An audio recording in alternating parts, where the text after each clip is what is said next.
Saya kok tertarik mau ngajak ke Hambalang, tapi biayanya kok gede, ya transportnya mahal, maka cukup di Bumi Perkemahan Gajah Arum. Luar biasa. Ya. Nanti kita ini ya, kita datangkan banyak media untuk menggambarkan kepada masyarakat seperti apa.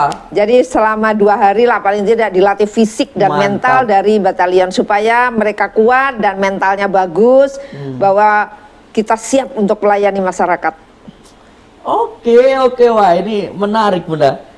Nah sekarang ke dana dusun Bunda. Ya tentu di waktu kampanye yang lalu Bunda sudah menjelaskan dengan gamblang kepada kami apa yang melatar belakangi bahwasannya Bunda membangun itu dari dusun dan sebagainya. Namun ada kekhawatiran Bunda karena kita juga punya tema menarik, persatuan di setelah pilkada ya Bunda. Ada kekhawatiran para kepala dusun yang dusunnya kalah. Iya. Nantinya Bunda akan, wah nggak usah, inilah kan dusunnya kalah. Iya. Kira-kira Bunda seperti apa nanti?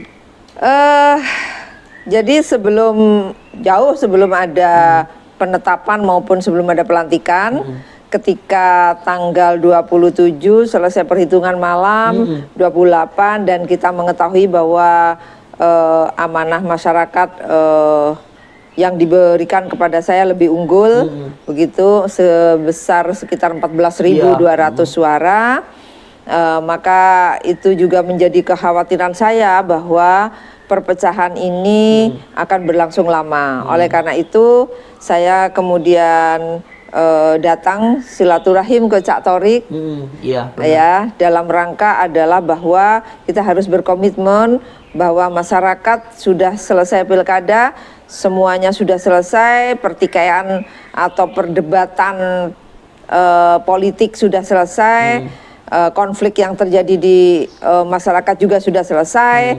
Jadi tidak ada 01, tidak ada 02, tetapi yang ada adalah persatuan dan kesatuan, bahwa kita harus membangun Kabupaten Lumajang bersama-sama tanpa membedakan golongan. Saya yakin bahwa tidak ada perbedaan pelayanan, tidak ada kalah, tidak ada menang, tidak ada daerah dusun kalah atau menang, semua akan dilayani dengan sama, dengan baik, bahwa di Lumajang ini yang terbesar adalah warga Nahdien. Nah, Nahdien itu mungkin ya sekitar 80 sampai 90%, semua warga NU. Maka tentu dari banyaknya suara yang ke saya, tentu itu sebagian besar adalah suara warga Nahdien. Oleh karena itu sekali lagi harus saya tekankan, tidak ada perbedaan warga Nahdien, warga Muhammadiyah, warga LDII, Wahidiyah, atau Kristen, Katolik, Hindu, Buddha, semua harus dilayani dengan baik. Tidak boleh ada perbedaan. Apakah itu Jawa, Madura, atau suku yang lain yang ada di Lumajang, atau minoritas Cina dan sebagainya, semua Arab, semua harus dilayani dengan baik. Berarti tidak perlu lagi ada kekhawatiran, wah ini kan dusunnya kalah, nanti dana dusunnya nggak cair, dan nggak ada ya Bunda ya? Enggak, semua untuk rakyat. Oke, misal ini ada desa yang kalah, jalannya nanti nggak dibangun ketika rusak, nggak ya Bunda ya? Enggak. Ya, saya percaya itu karena saya sudah ikut Bunda sejak lama, jadi saya tahu bagaimana Bunda profesional dalam menjalani pekerjaan apapun begitu Bunda. Satu lagi Mas Ciko, tadi kan bertanya soal 100 hari. Tentu saya akan silaturahim ke tokoh-tokoh, ke kiai-kiai, ulama-ulama. Semua akan saya mintakan doa agar perjalanan 5 tahun ke depan ini menjadi lebih baik lagi. Dan tentu alim ulama, baik itu dari Muslim maupun tokoh-tokoh dari agama lain, itu saya harapkan bisa mendukung, membantu kelancaran perjalanan 5 tahun ke depan. Selanjutnya saya juga akan memantau, melihat soal destinasi wisata yang ada di Lumajang. Ya. Karena itu potensi yang luar biasa. Pronojiwo Bunda, kemarin kan sempat heboh. Pendapat Bunda sedikit saja. Iya. Tapi kan sudah beres ya Bunda ya? Sudah beres, sudah beres, dan saya kan belum dilantik, jadi saya tidak berani ikut-ikut, tetapi saya hanya memantau dan alhamdulillah sudah selesai. Sebab tapi ada hikmahnya. Rame kemarin itu ada hikmahnya, sehingga oknum-oknum yang tidak bertanggung jawab itu yang melakukan pungutan yang tidak diharapkan itu akhirnya menyingkir sekarang, sudah selesai, ya. Tuh. Dan selain itu, saya konsisten akan segera dibuka kampus Universitas Jember yang ada di Lumajang. Ya, yang mungkin masih terbengkalai Bang. Iya. Dan saya ingin sumber daya manusia pengajarnya itu sebagian besar dari Lumajang. Iya. Makanya kalau Mas Ciko bisa menyelesaikan segera S2-nya udah selesai. Udah selesai. Nah, S3, wah, mantap. Siap. Oke, Bunda. Bunda optimis dengan pariwisata di Lumajang? Seperti apa tingkat? Sangat optimis karena kita punya kekayaan alam yang luar biasa indahnya yang mungkin di Indonesia hanya hitungan jari, ya ada, dan ini harus dipublikasikan dengan baik, dikelola dengan baik. Mengelola destinasi wisata itu kan memang tidak mudah, karena dia menjual hal-hal yang yang spesifik, yang itu harus meyakinkan semua orang bahwa ini benar-benar indah gitu loh. Jadi saya itu udah mencoba membuktikan itu dengan Bumi Perkemahan Glaga Arum. Dari lahan yang kosong sekarang sudah banyak wahana yang bisa dinikmati, dan glamping itu, tenda yang tempat menginap itu kalau Sabtu Minggu kalau orang booking mendadak udah nggak ada. Jadi kalau weekend itu mesti harus jauh-jauh sebelumnya tuh harus pesen dulu, harus booking dulu. Artinya bahwa tingkat kunjungan wisata untuk menikmati keindahan alam di Lumajang ini semakin lama semakin luar biasa. Hanya sekedar melihat pagi Semeru, Gunung Semeru yang indah itu, mereka mau membuang uang 700.000 untuk menginap di Glaga Harum.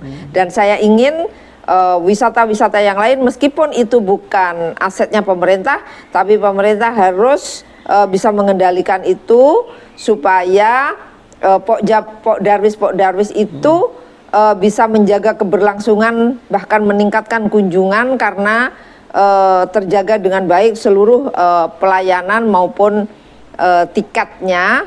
Yang itu kan kadang ada nih yang tidak dijaga, misalnya ojek. Ojek itu kalau tidak dikendalikan mereka seenaknya. Jadi yang seharusnya bayar 75.000, mereka ini nggak akan datang lagi, paling cuma sekali. Iya, tak tarik 150.000 lagi, 150.000 aja. Mereka lupa bahwa orang puas itu pasti akan cepat menyampaikan. Orang tidak puas lebih cepat lagi menyampaikan. Jadi yang jelek itu lebih cepat tersampaikan daripada hal-hal yang baik. Dan itu jangan lupa, sekarang media sosial menjadi panglima dari sebuah publikasi. Beberapa waktu yang lalu Ciko sempat ke Bali, Bunda. Ya. Masuk pantai, Bunda tahu berapa? 8.000 per orang. Pantai seindah itu. Hanya 8.000. Ya, mereka bilang kalau kita memang jual murah agar mereka itu kembali lagi. Sedangkan kalau harga tiket mahal, dengan prinsip yang sudah disampaikan Bunda tadi, mungkin ada beberapa oknum yang wis iki mumpung ke sini, wis kita mahalin, mereka nggak akan datang ke sini. Dan berita negatif akan tersebar luas, begitu Bunda ya. Ya mudah-mudahan lah ya Bunda. Jadi banyak dari efek positif secara ekonomi terutama, banyak efeknya itu kepada masyarakat, membuka lapangan kerja. Ya, harusnya banyak guide-guide yang muncul dari anak-anak Lumajang. Gitu. Harusnya banyak EO atau travel yang muncul dari anak-anak Lumajang. Harusnya banyak masyarakat yang sudah mulai mengeluarkan eh apa produksi. Kalau kita bicara ikraf ya, Oh, ya, ya ikraf itu jadi kerajinan hasil kreativitas masyarakat yang itu bisa dijual sebagai oleh-oleh buat mereka. Yang ini yang belum maksimal, ya yang belum maksimal. Jadi orang datang menikmati Tumpak Sewu, pulang. Mereka tidak ingin berlama-lama karena tidak ada hal-hal selain Tumpak Sewu. Iya, benar. Ya, misalnya di sana harus ada suguhan-suguhan kesenian, budaya. Wah, itu kesenangannya turis itu. Senangannya bule-bule itu. Jadi kemudian ada orang jualan, ada ini. Yang itu harus dikendalikan. Jadi kalau jualan, jangan karena kalau sudah laris kemudian dinaikkan begitu aja harga. Kemudian retribusi juga begitu. Udah tahu banyak pengunjung, tiba-tiba dinaikkan. Nah itu yang sangat merupakan faktor yang bisa menurunkan kunjungan ya. Pada akhirnya kan hotel-hotel jadi sepi, Bunda ya. Jadi memang apa ya, semacam bisa bertambah luas. Iya. Hotel-hotel sepi, tour guide juga nggak dapat kerjaan begitu. Nah itu juga jadi fokus. Lumajang ini lengkap. Lumajang ini lengkap. Ada wisata gunung, ada wisata pantai, ada wisata hutan. Lengkap. Ada wisata danau. Yang itu lengkap ini belum tentu loh dimiliki oleh daerah lain. Iya. Oke. Dan itu nanti akan memang diperbaiki bareng-bareng ya Bunda ya. Iya.